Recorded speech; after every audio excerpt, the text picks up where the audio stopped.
The snow stood to his ankles as the three of them made their way downhill. He had the cape around him combined with his warmest shirts and trousers, but his shoes were as unreliable as ever.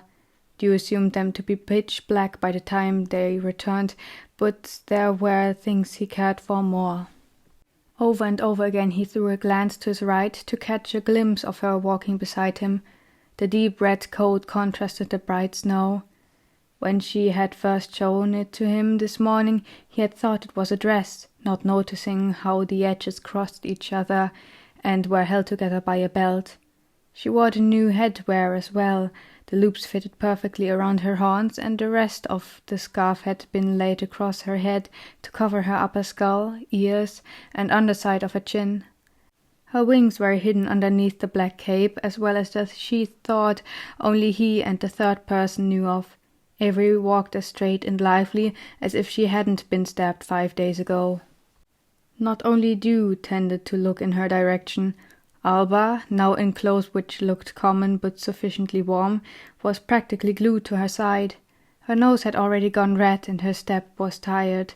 At first Dew had assumed it was because of her not being used to exercise, but she revealed it to be a side effect of being a snake hybrid in the middle of winter. Dew could gradually feel it as well, but not as strong as he remembered it to be. Going into a half-frozen state during winter had been his everyday life as a merling, only being interrupted by the necessary hunt for food. Due to the temperature, he had the opportunity to dress himself in covering clothing without anyone asking a thing, even though he sweated himself to death. Still, it was better than having everyone see the white spots on his arms and neck, or his ears, which grew pointier by the day. But his eye slowly became his doom. More than once Alba or a member from work had asked him about the unsettling size of his iris and pupils, which managed to extend more and more the darker it got. It gradually dawned on him that he couldn't hide it for the next few months he had to spend working at the castle. It would show. "I remember there being a well near the large bow-tie horse statue. Is it still in use?" Alba chattered away. She hadn't stopped talking since they met up on the patio to take her on a walk through the city. It had been way too long since she had gotten a possibility to leave the safety of the castle walls and visit the ones who would be her people at some point. It had taken her a lot of time convincing her father, who had been heavily influenced by his advisor. In the slug's opinion, she should focus on sophistication and learn how to take care of simple finance work. She had done so since he had come back from Haven and grew sick of it, not because she couldn't do it, but because the process of going through papers and placing the royal sigil everywhere was a task as exciting as tearing a feather off a dead goose and sort it by color, length, and size until there was nothing left. Avery had proposed the idea of dressing the princess in simple robes to hide her identity, so she said. Who knew what kind of evil the person embodying the future of a whole kingdom could attract? She herself had thought of blending in as well. The cloak worked well enough for her, and if one didn't look closely, not even her hybrid features could be seen. They wouldn't be bothered by anyone that day. "The well is still intact but not in use. The water went salty, if I remember correctly," Dew muttered. Alba bent forward to look at him and wondered, why don't they put sugar in the water? He was thrown off by the question at first, but then enlightened her. It's not exactly how the taste of salt is cancelled out, and the salt is still in the water, and if you were to drink it, it would not only taste horrible but make you even thirstier as well. And who could pay for the sugar, even if it was possible? The kingdom's finances, of course, like they do with the city guard shifts. The guards are solely financed by the taxes collected from the citizens, Avery stated monotonously. How peculiar, the princess reacted and tapped the lower side of her chin. I have seen the funds of the crown. Why would there be need to drain those of the citizens? That's where the money comes from. And then there's debt. Rainburg still demands war compensation for their clash 80 years earlier. Haven is barely satisfied by the payment they have received after Botha made a lot of debt by rebuilding a tiny castle near the border 170 years ago. In short, the crown owes a lot of money. That's why it cuts wherever it can. As example, I don't receive a salary, the knight explained to her superior. No salary at all? How do you live? she exclaimed, truly shocked by the revelation. Avery shrugged. I receive rent from Dew from time to time, so the law doesn't place him on the streets because his payment includes the money for the rent of a room in the castle, while that of everyone else doesn't. I live for free because of my contract. A few months ago, I also took a small job in the weaponry storage. Additionally, you're only a certified prostitute if you receive at least a bit of payment. It's how I was capable of buying this old thing last year ago, or fund some clothes repairs. She patted the fabric of her dress. Dew wanted to vomit. They stopped by the well. Dew had never paid attention to it before Tiana had complained about it once. A friend of hers used to live in a general area, and what once used to be an ideal spot to run her small fabric business became a pain to sustain. Dew spotted the shop not far from the salty water source, but the original sign praising the high-quality products had been overwritten by the lettering, "You kill it, we grill it," with a hung-up skull of a deer right next to it. Alba stuck her head into the opening of the well. "I think it's frozen," she noted. Dew grabbed a rock from the ground and threw it inside. There was a shattering noise accompanied by a wet splashing. "It surely is." Alba stared at Dew in amazement, as if he had turned coal into a diamond. They continued on by walking around the horse monument Dew had last come to see with Charles. It felt unreal. Not even a year ago the unfortunate poison accident had cost him his life, yet it felt like it was so much longer. Fittingly to the location of the monument, Alba mentioned there to be a stable for Knight's horses nearby. At the mention of it, Dew immediately noticed Avery to tense up. He forbade himself to say a word, just like most of the last 5 days. It had been hard to talk to her, or to talk in general. The whole time of his work, all he did was nod or shake his head. Most of the time he had to be called twice to notice someone to be speaking to him. Dew's mind had been absent and empty, which he saw as a blessing. His dreams had been the opposite. More than once he had woken up, but it hadn't been like before, where he would almost jump out of the bed in alarm. It was quiet, yet terrified, finding himself fully awake with no orientation of where he was or who was with him. She had noticed as well. Just the day before the trip to the city, Avery had told him she went through a similar experience with hallucinations of a silhouette standing in a corner with a knife in its hand. But other than that, they hadn't exchanged a word about the last 2 to 3 weeks.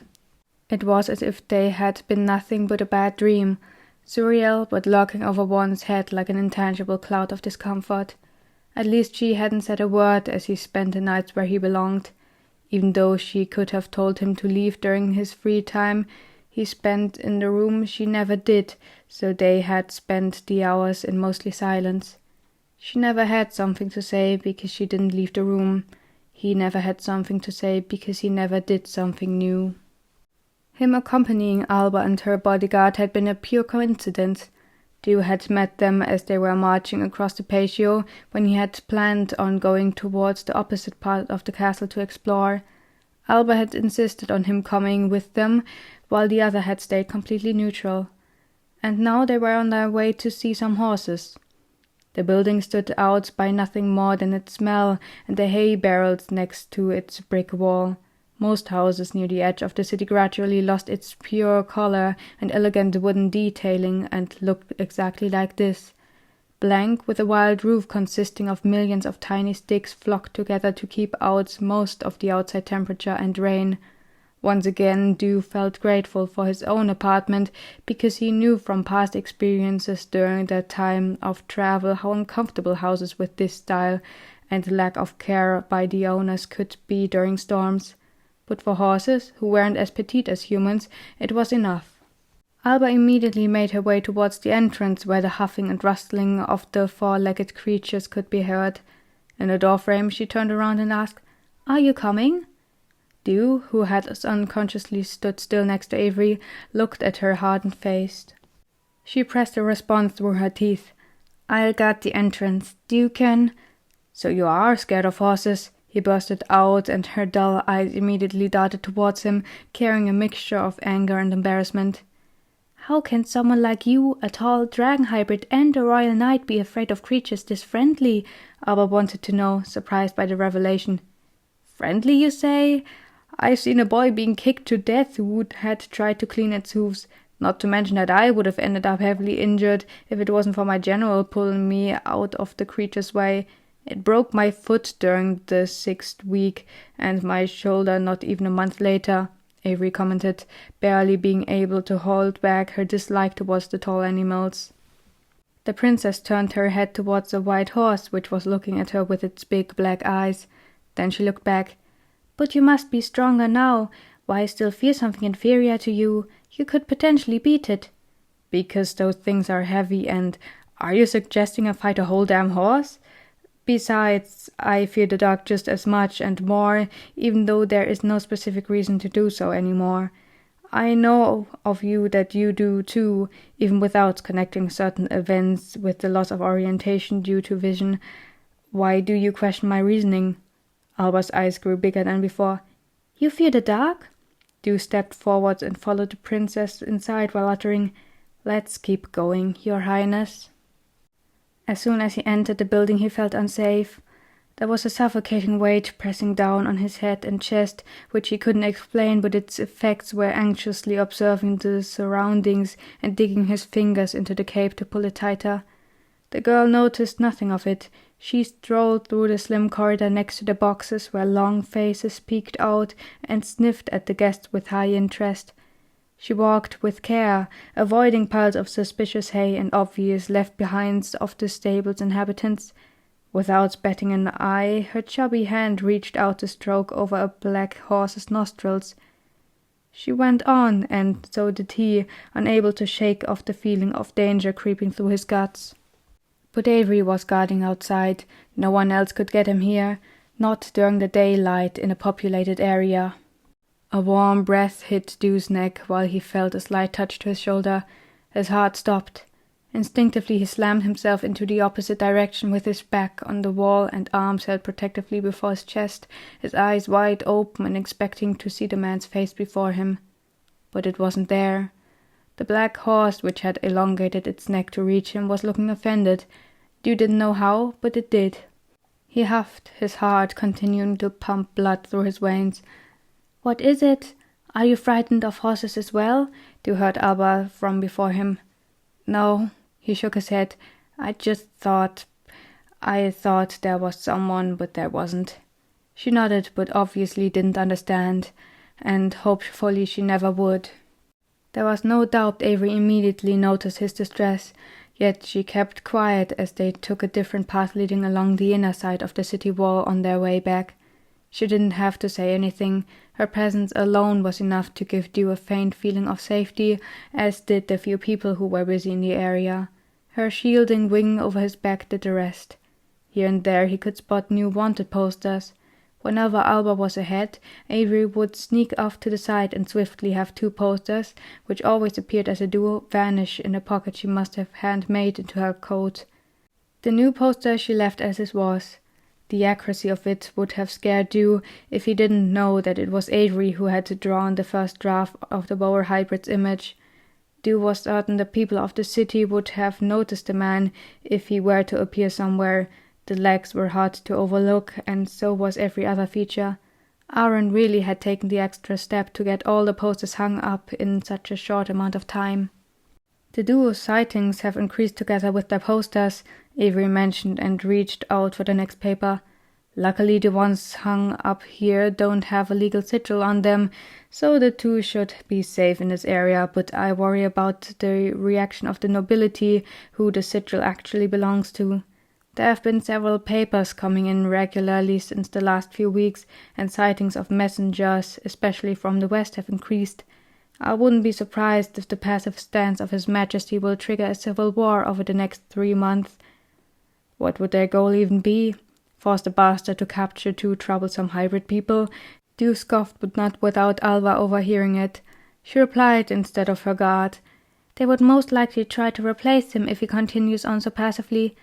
Father doesn't react both for or against the extremist. A move against them is a necessity, though, to maintain the well-being of civilians and mostly hybrids of lower standing. I agree with the knight's hypothesis. Can you be sent to war again? Dew turned towards Avery. Of course I can, and most likely will in case it takes place 2 months before my contract ends.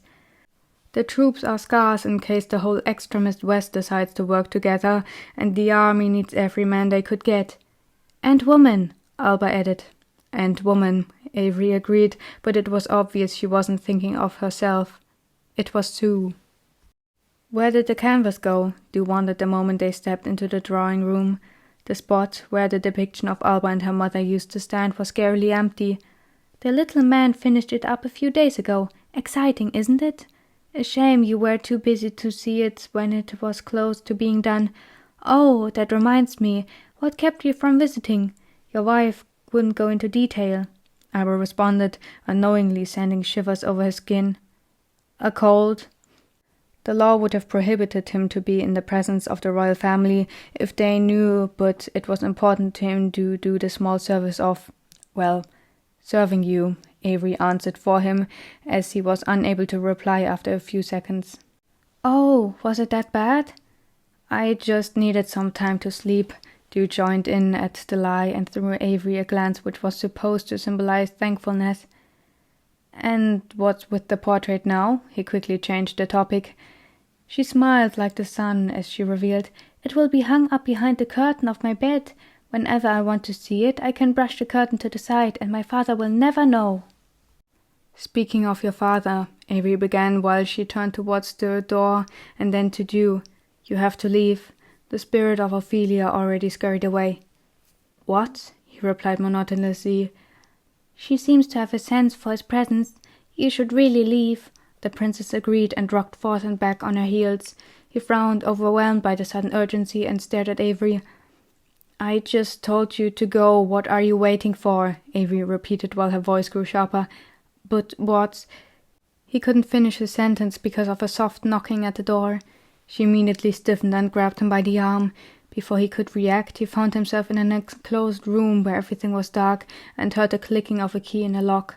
His head hit the wooden plank above him as he tried to change his position inside the closet-like furniture into something less cramped and more comfortable. It clearly was impossible, and then he heard the front door open and someone stepping inside.